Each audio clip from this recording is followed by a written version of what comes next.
Hello everyone, good morning to all. This is quick recap chapter 7. So, yesterday we studied about what is hemophilia, what are the types of hemophilia, and the diagrammatic representation of hemophilia. So, today we continue the topic with its causes and its clinical manifestation, diagnostic evaluation, and medical with nursing management. So, already we studied about what is hemophilia. So, everyone have some idea about hemophilia. So, what are the causes of hemophilia? So, number one tells hemophilia is an inherited disorder. Yesterday I already told about it is inherited disorder. Then it is caused by a defect in the genes that determine how the body makes blood clotting factor 8 and factor 9. These genes are located on X chromosome. So these genes, yesterday I already told that hemophilia only affects the X chromosome, okay, which determine whether a baby is a boy or girl. Okay, man and woman each have 23 pairs of chromosome. So here 22 pairs is autosome and one pair is sex chromosome. So man and woman each have 23 pairs of chromosome. Okay, women have 2 X chromosome, already you know about, and men have only one X and one Y chromosome. So here only the X chromosome carry the genes. Okay, here only X chromosome carries the genes related to clotting factor. So if this is a X chromosome and this is an Y chromosome, here X chromosome is carrying the clotting factors. Okay, so if X chromosome is affected, then the sign and symptoms is seen only in severe form of sign and symptoms see in boys, because girls are 2 number of X chromosome. Okay, if one X chromosome is affected, then another X chromosome is compensate that normal function of the other diseased or carrier X chromosome. If this X chromosome is affected, then its function is compensated by the normal another X chromosome. So here the sign symptom is very less or mild. In male, here only one X chromosome and another is Y chromosome. So here the clotting factor X, the clotting factor which is present on X chromosome is affected. So here not another X chromosome, here Y chromosome. So the condition, the sign and symptoms will severe in male, because here only one X chromosome is present which is affected. There is no substitute of X chromosome like in female. So here males are more prone to get maximum and severe complications rather than the female. Okay, I think you understand the basic difference between the X and Y chromosome and X and X chromosome in male and female. So let's continue. Then hemophilia is an X-linked genetic disorder, which means it passed from mother to son on X chromosome. If the mother carries these genes for hemophilia on one of her X chromosome, each of her sons will get 50% chances of having hemophilia. Okay, and females are carrier. Okay, if the father is normal and the mother is carrier, then the sons have 50% chances of getting this disease. Here the son is hemophilia, not carrier. and the girls are carrier. Although girls rarely develop the symptoms of hemophilia itself, they can be carrier of the disease. For an girls get hemophilia, she would have received the disease on the chromosome she received. Listen, here the point tells about what tells. Listen, see here, the female getting this disease, if the father is disease and the mother is a carrier.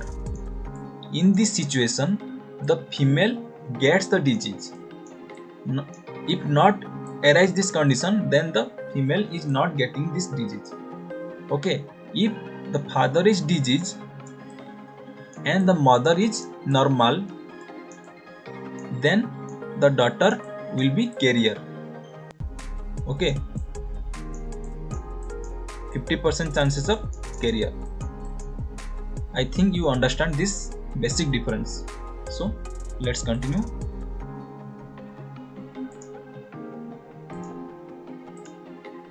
Then its clinical manifestation.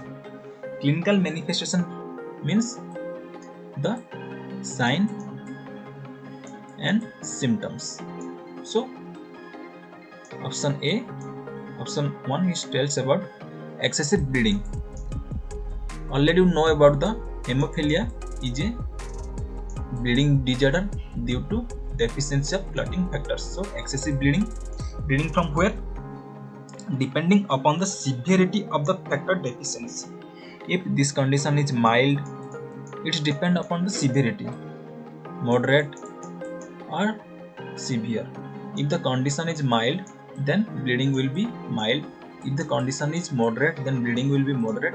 And if this condition is severe, then the bleeding is severe. Then bleeding from the mouth. If a slight cut occurs in any part of the body, then bleeding occurs. Then prolonged nose bleed for no obvious reason. Okay, if this is nose, okay, then bleeding will occur. If there is no obvious cause, no absolute cause, bleeding will occur automatically. Then excessive bleeding following surgery. After a surgery, then excessive bleeding will occur. Then bleeding in the urine. If blood is present in urine, this is called hematuria. Okay. Then bleeding in joints. Bleeding in joints. Bleeding in joints means from where in the joints?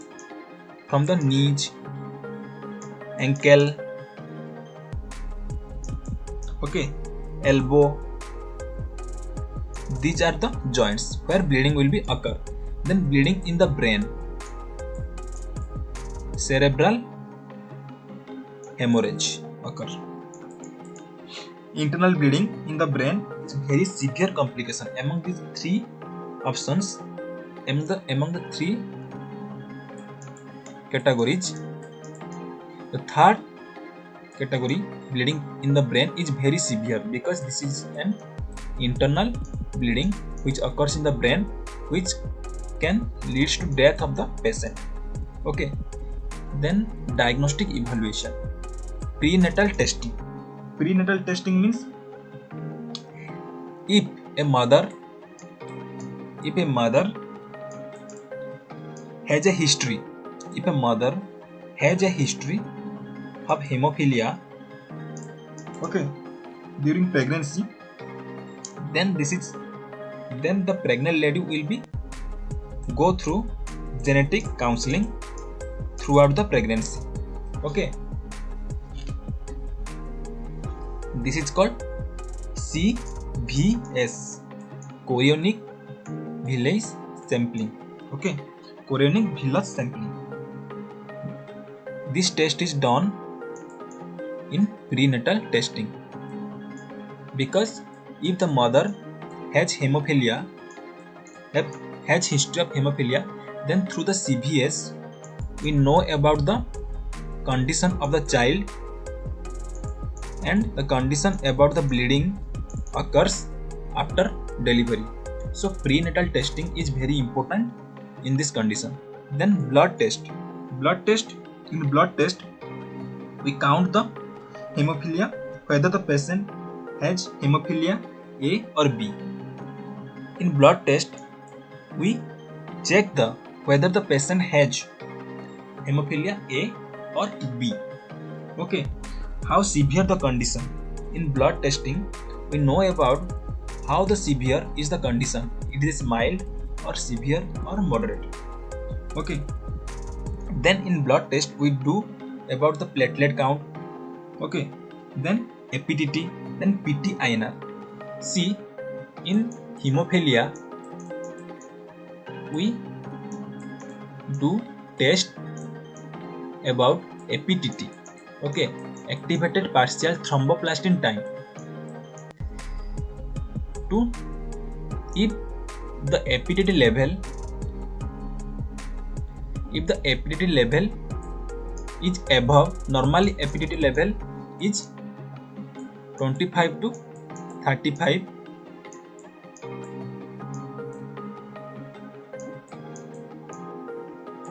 to 35 normal. If a patient has hemophilia, then this will be increased more than 35. Okay, then see about platelet count. Normal platelet count is 1.5 to 4.5 lakhs per mmq. Then its management. The first component is replacement therapy.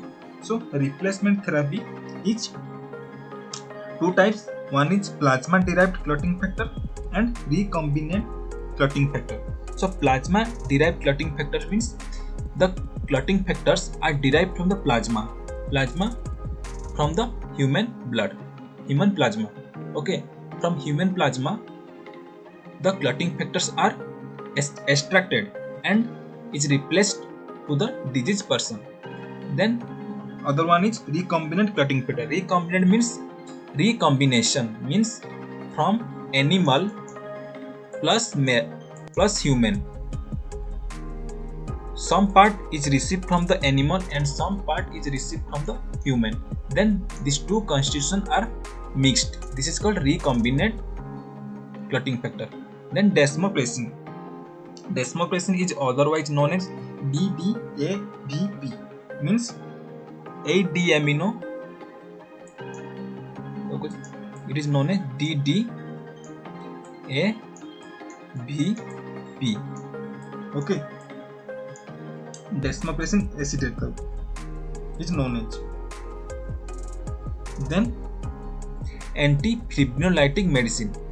Antifibrinolytic medicines are tranexamic acid. You know about the Tranexa medicine. In hospital setting, it is given if a slight bleeding is occurs. Then genetic therapy, gene therapy. Then analgesic. Here aspirin is contraindicated because aspirin is blood thinning agent. Here already bleeding is occurs. If you give aspirin, then bleeding will more occurs. So analgesic we should prefer acetaminophen. Okay, and the last one is rice. Rice means rest. Then ice. I means ice. C means compression. E means elevation.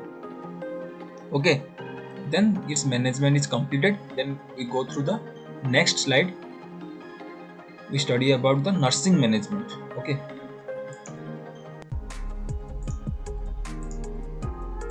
Then nursing management. So nursing diagnosis are risks for injury related to bleeding due to thrombocytopenia. Thrombocytopenia means decreased platelet count. Okay. Then risks for ineffective protection related to altered kinesthetic perception. Kinesthetic perception means related to a person awareness of the position. Okay, kinetics means person's awareness about her position, about his or her position or moment.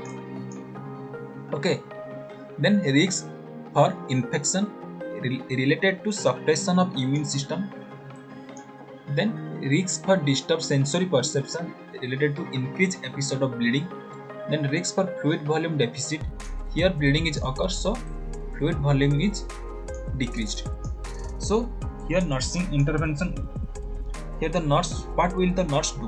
What will the nurse will be do in the condition of hemophilia? So here the nurse will check the patient has recent had any history of chickenpox or viral infection. Okay, then the patient has immunized or not, the nurse should be checked. Then the nurse should check about the systemic lupus erythematous or easy bruising or bleeding from the nose or gums. The nurse should be hourly or 2 hourly or maximum time she should be checked the patient. Then if the patient is female, then the nurse should check the menstrual bleeding amount. Okay, then evaluate the fluid status of the patient. Then avoid, here a important point should be remembered by the nurse. This is the nurse should avoid intramuscular injections, because here bleeding will be occur if slight injuries occur. If in IM injection we insert the needle inside the gluteus muscle, so bleeding is the risk.